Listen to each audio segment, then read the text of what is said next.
مسخ عليكم خاوتي، واش راكم؟ جيسبر راكم ملاح، باسكو حنا رانا ملاح سات فوسي. دي فوا نهضروا معكم ما نكونوش ملاح.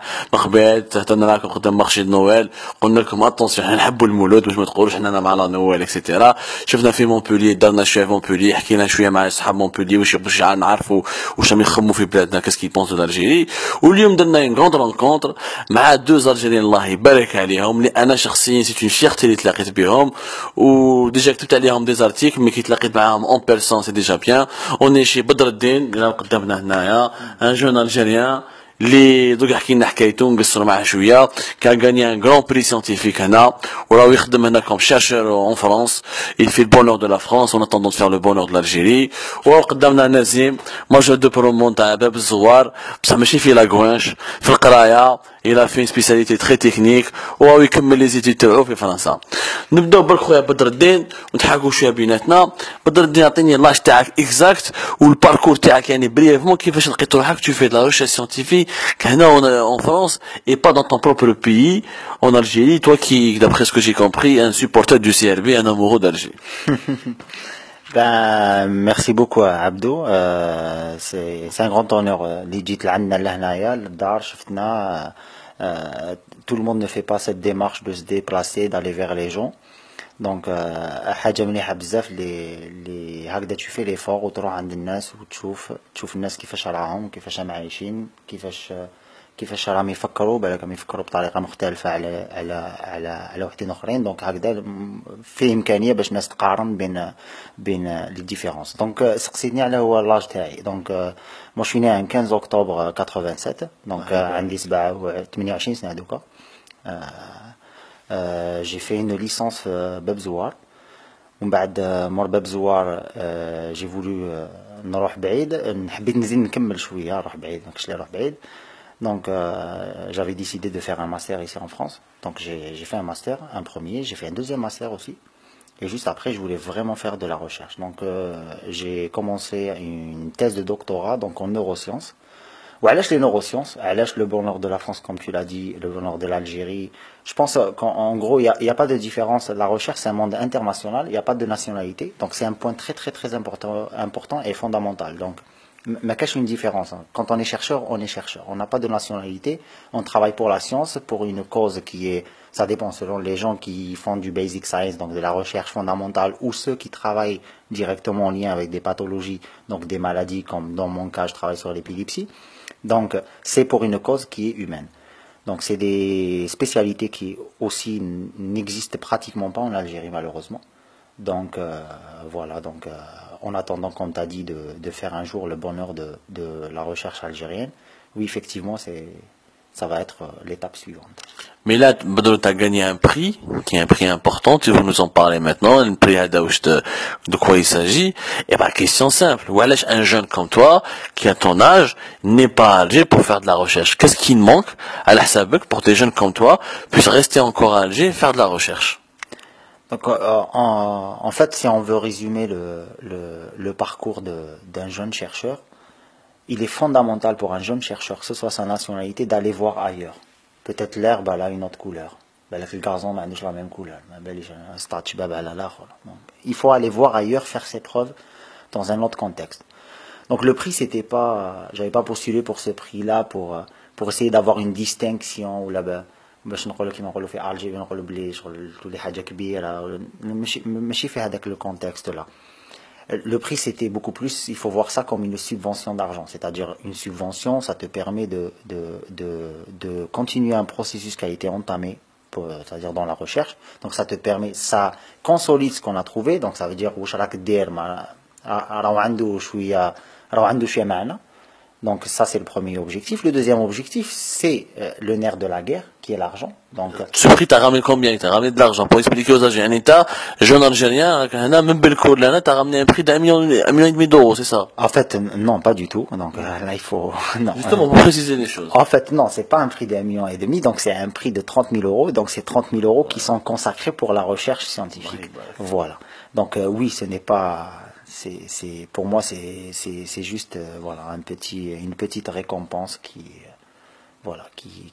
me permettra inchallah d'aller plus loin et de continuer dans ce que je veux faire après. Le prix a récompensé des travaux de recherche sur l'épilepsie. Voilà, qui ont été réalisés sur l'épilepsie, ce qu'on appelle les épilepsies pharmacorésistantes. Donc, ce qu'il faut savoir, c'est qu'il y a 30% des patients épileptiques qui ne répondent à aucun traitement épileptique. Et la seule solution à ces patients-là, c'est l'ablation des foyers épileptiques. Donc, c'est une chirurgie, mais c'est une chirurgie qui n'est pas praticable sur tous les patients. Donc, il faut être opérable. Et donc, tous les patients ne sont pas opérables selon l'emplacement du foyer épileptique. Donc, il peut être dans des endroits du cerveau qui sont très très importants, donc pour le bon fonctionnement de ce dernier. Donc, dans ce cas-là, le patient n'est pas opérable. Donc, ça, c'est un nouveau concept que j'espère nous permettra dans un avenir très très proche de pouvoir aboutir à quelque chose de concret concernant ça. Donc, cette récompense-là, elle donne, en fait, elle nous donne un peu de confiance. C'est l'équivalent d'un ballon d'or pour un joueur de football, mais un ballon d'or algérien, en fait, pas un ballon d'or mondial, pas pour l'instant. Et donc, c'est l'équivalent de, voilà, ça donne un peu plus de confiance. Ça dit, voilà, on est sur un bon chemin, il faut travailler encore plus pour. Sincèrement, Badelo, si tu étais resté encore à Alger, est-ce que tu aurais pu faire ce chemin-là? En fait, c'est simple. Je pense que toi ou d'autres, vous avez déjà mis le point sur un point qui est fondamental, Zaël, c'est que il est très important de revoir en fait la politique de l'enseignement supérieur, de la recherche scientifique, mais aussi de l'enseignement en général. C'est-à-dire, je pense qu'il faut tout refaire par rapport à ces points-là, parce que c'était pas possible, parce que c'est des disciplines qui sont très très mal connues. Voilà, donc quand on va dans une université, il est rare, vraiment rare, de trouver des laboratoires spécialisés dans les neurosciences. Pourquoi? Parce qu'il y a déjà, le premier point, c'est les moyens. Donc il faut avoir des moyens qui sont, c'est pas extraordinaire, mais il faut avoir un minimum pour pouvoir faire une activité de recherche. Il faut avoir aussi. Nous sommes un pays riche, on est bien d'accord. Ben, nous l'étions, pendant 15 ans, on avait beaucoup de moyens. Oui, je suis convaincu par cela, mais il faut savoir aussi que le citoyen algérien, maintenant, c'est un peu ridicule, je trouve ça, mais en fait, c'est un citoyen qui dépend d'un baril de pétrole. Et je trouve ça très, très rabaissant, parce qu'en fait, on devrait plus être là, parce que nous sommes un pays qui a des ressources humaines très, très importantes. Donc, on aurait dû, mais après, je suis très optimiste, hein. Je vois l'avenir, je vois un bon avenir. Je me dis que il faut qu'on travaille encore.